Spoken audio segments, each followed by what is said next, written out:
Cuti sekolah dah tiba, apa lagi Tamila nak bawa anak-anak pergi berjalan. Kami pergi Cameron Highland nak tengok bunga.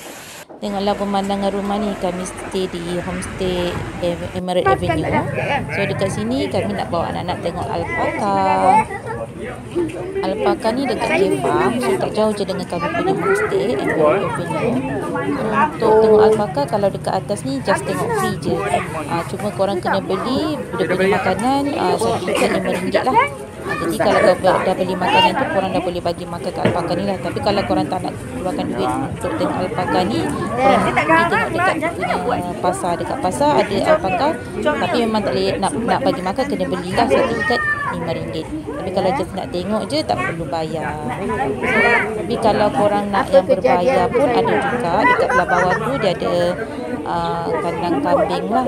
Dekat situ korang kena bayar RM12 per person. Kalau macam dekat atas pasar ni just tak payah bayar. Kalau dekat kambing punya tempat ni korang kena bayarlah RM12. Dekat sini korang boleh tengok kambing biri-biri dan juga alpaka. Boleh bagi makan jugalah dekat bawah ni.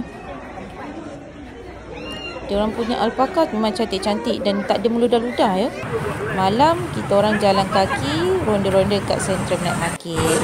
Sebab dekat Central Night Market ni korang boleh dapat apa saja lah. Kalau selain daripada pasar malam, korang pergi Central Night Market. Sebab dekat Central Night Market ni ada juga orang jual-jual. Jadi kita tingkat tau. Tingkat paling atas orang jual-jual. Tingkat yang kat tengah ni permainan macam ni lah. Setiap kali korang nak main, korang kena bayar RM10 untuk satu token. Memang sangat banyak lah permainan dia.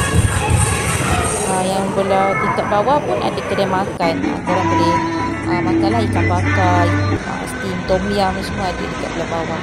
So untuk naik bas mini ni, satu token RM10 per person. Tapi kalau kecil ke budak-budak dewasa ke, kena bayar satu token RM10. So itu saja untuk percutian sekolah kali ini. Bye bye.